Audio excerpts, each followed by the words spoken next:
Most of my failures weren't failing. They were just forgetting while I was climbing in the first place. Theo Vaughn.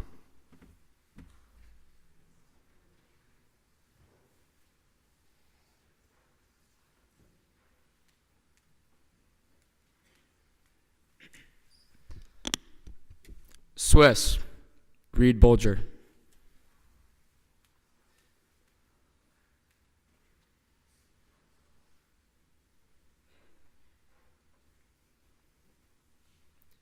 You're never going to get hit by a car if you don't play in the street. Danny's dad's friend, Stu.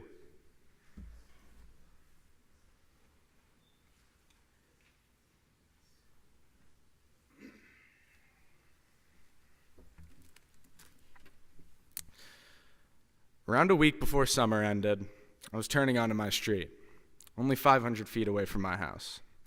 As I prepared to cross the street, a white Honda hit me. Thankfully, I wasn't hurt. As a common courtesy, I walked up to the passenger side of the vehicle to exchange information. My mom just taught me to do that. She knows best. But the car sped off, almost hitting me again. Admittedly, I was jaywalking, so maybe I was in the wrong, but I'm not sure.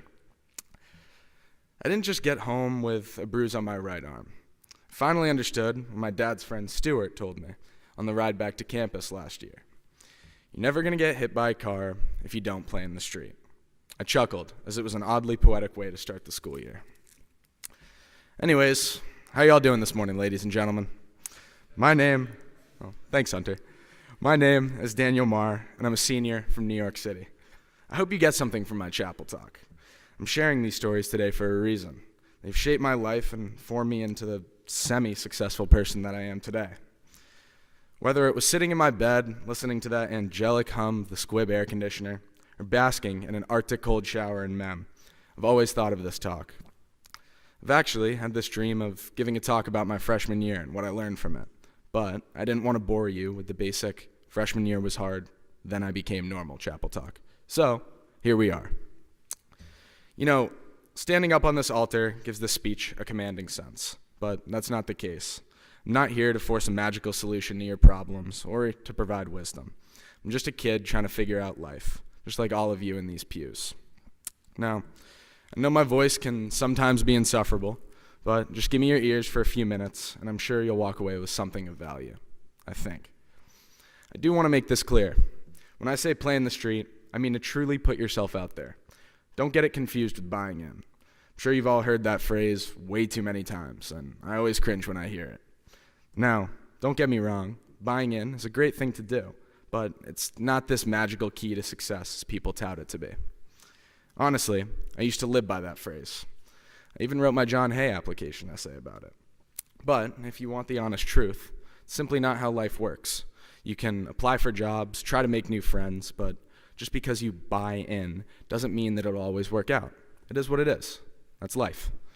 Playing in the street is more about yourself. And for me, this building's always been about self-reflection. So let's focus on that for a minute. Remember, if you never play in traffic, you won't get hit with any opportunities. I wish I'd put myself out there when I was younger. I was so afraid of failure that it started to really cripple me. I wasn't getting better each day. If anything, I was unraveling. Until a helping hand, a feather, came to set me back on my feet. I didn't even know our school had a physical mascot until Oliver Hocking and Gabe Sanchez told me I'd make a perfect martlet for a hockey game. Was that true?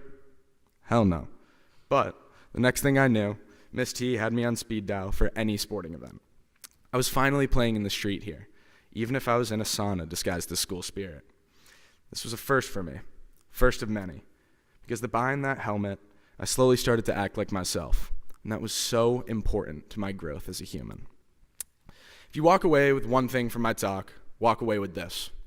Be the most natural and authentic version of yourself that you can be. I promise that it can take you to new heights. I promise. Because of this one decision to put on the martlet suit, I've fallen down the overlook hill at the girls' soccer game, had almost all of Avon's student section chant, "Put the mask back on" at a hockey game, and even fainted in the suit at a water polo game. Life isn't always as serious as it seems, ladies and gentlemen. Enjoy it. Now, during this girls' soccer game, where I lost a fair chunk of my dignity, Mr. Curtis came up to me, and before I could ask for his badge number, he told me, "You still haven't found anyone else to do this, huh?" I simply chuckled and replied that I wouldn't trade it for anything, and I truly mean it. How about a more dangerous interpretation of this quote? Truly put yourself out there and explore. Take risks, smart risks. Have fun. You'll never be 14, 15, 16, 17, 18 again in your life. And you'll never again have such a small shield around you. Now is the time to mess up, make mistakes, and learn from them. Those nights in alumni, and especially in MEM, were so memorable. Mr. Thompson, Mr. Blanton, Mr. Leary, and even Mr. Carey, you're all some brave soldiers. Thanks for putting up with us. Sadly, those nights are long gone, so cherish them while you can. Now, there's a time and place for everything, so don't do anything I wouldn't do. And know that here isn't the place for some things, and definitely don't use this talk as a justification. Remember, don't shoot the messenger. Now, I want you to close your eyes and picture your ideal Saturday night in the summer. What does it look like? Watching the sunset on the beach? Heading downtown with your friends? Traveling to a rally at 10 p.m. in one of the most impoverished and crime-ridden neighborhoods in New York? Well, I found myself in Brownsville, Brooklyn for my summer internship with Mayor Eric Adams. This was the third rally that I was coordinating, but it wasn't just that. I was expanding the mosaic of communities I hadn't even thought of until my job. The people there were simply amazing and turned a chaotic day, moving from the Bronx to Manhattan to Queens to Brooklyn, into the best Saturday of the summer. I met amazing people on that journey, ranging from regular New Yorkers to high-ranking government officials to people who've actually had their doors kicked down by the feds. But as I arrived home around midnight, I was left with two thoughts. The first was how much I expanded my scope by simply traveling around the city and just getting out there. A few days later, when I was off from work, I just hopped on the subway and went to places I've never been before. I absolutely loved it. Nothing is more potent than a curious and bored mind. So I challenge you all to get out there and explore. It can be here, but do it when you're back home, because I'm about to tell you why. According to New York City's website, the median household income in Brownsville is $41,000. Our education costs about $80,000 for boarders and $60,000 for day students, which is more than two families' worth of income, not factoring in rent, food, or even childcare costs. Let that sink in. Once it has, take advantage of every single opportunity that comes your way here. Take that 6th class, go to the random club meeting, show up to the feed, and always remember how lucky you are to be studying in the top 1% of the world. If people knew the possibilities that we have at our fingertips, their dreams would stretch far beyond what they can ever imagine. On the topic of trying new things and exploring, I found myself sitting in the locker room after our third hockey team had just beaten Berkshire. I was confident that was my last time on the ice. I wasn't playing, improving, or even enjoying the sport. I really did love hockey, and I was shattered. I zipped up my bag one last time and didn't open it again. But I made JV soccer that fall, and somehow Mr. Stump put me in as the starting goalie. I really started to love the position. I was then told that our school had an unusually low number of hockey goalies. Maybe this was a new beginning. I'd played before, but I think I would have been better if I'd been taped to the post. A few days later, I found myself picking out goalie gear for the upcoming season. That year, I showed up to practice every single day with a smile on my face, a stark contrast to the year prior. I made it my mission to improve just a little every single day, all by myself. After the season passed, would I have been better if I taped myself to the net? Maybe. But people regrettably don't call me Swiss for no reason. But at least it wasn't a definite, and I was having fun. That was all that mattered to me. A little side note, have fun in anything you do. Make everything you do, no matter what it is, fascinating. You'd be surprised how well it's worked for me. But back to the story. I also realized that the position was more than I could have ever imagined. Having to move on after a rough goal, typically a 5-hole, or pushing yourself to the absolute limit in a game until the buzzer rings, even if we're down 15-0. It was about mental toughness. After every win and every loss, I became a better teammate on and off the ice. I'm going to take those skills with me everywhere I go, from my home to the classroom. If I had never chosen to try something new, I definitely wouldn't have been able to say that I've skated with every single hockey team on this campus and met so many amazing people because of it. Mr. Griffith always said that you can't control outcomes. You can only control how you prepare and react for them.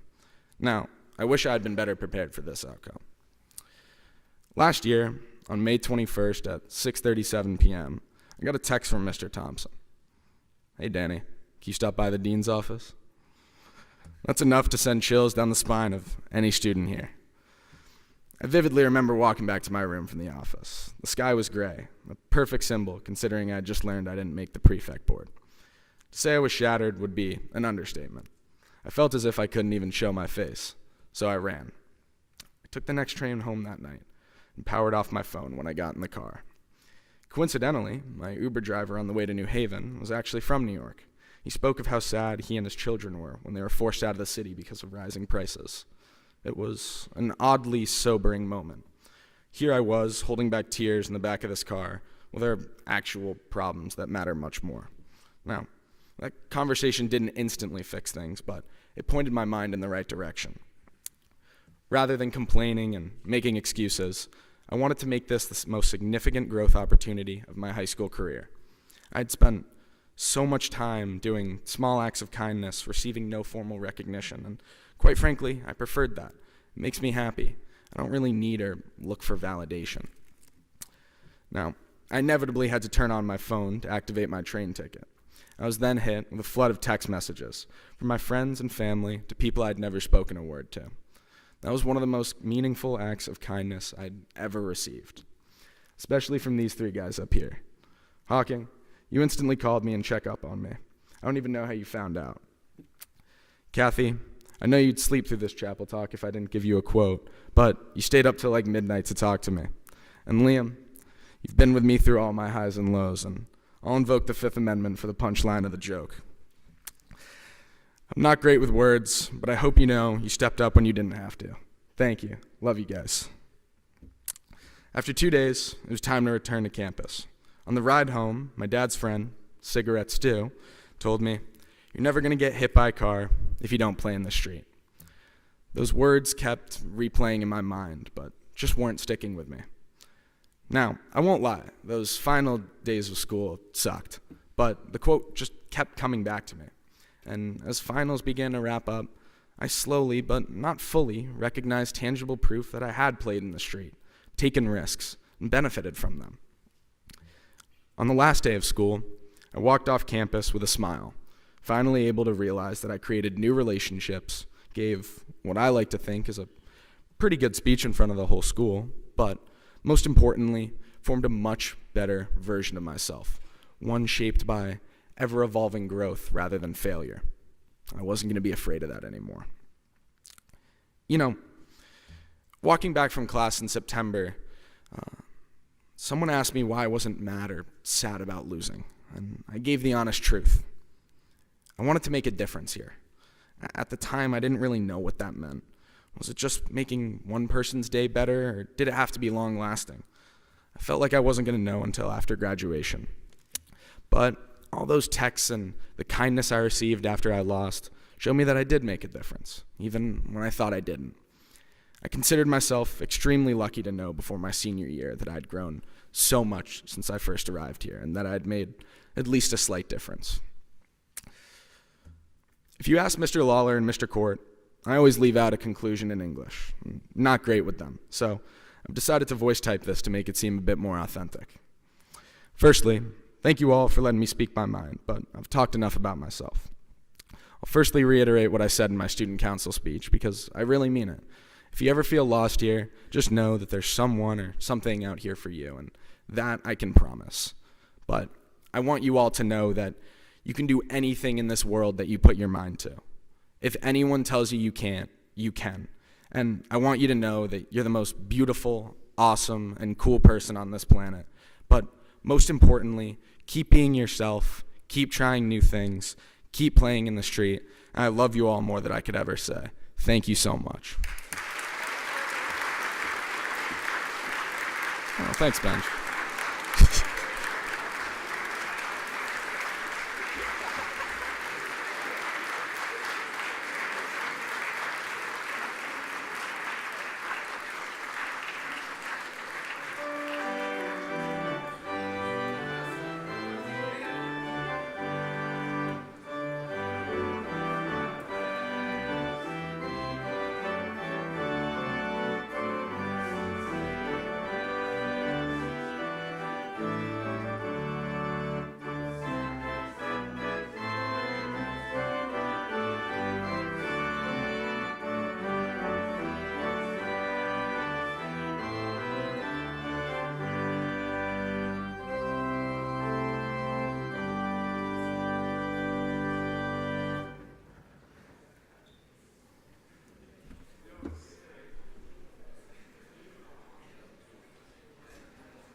Billie Jean. That was not it. It's not it. That was not it. Yo, it's not connecting, man. It's not connecting. Yo, Murray, can you turn on the song? Murray.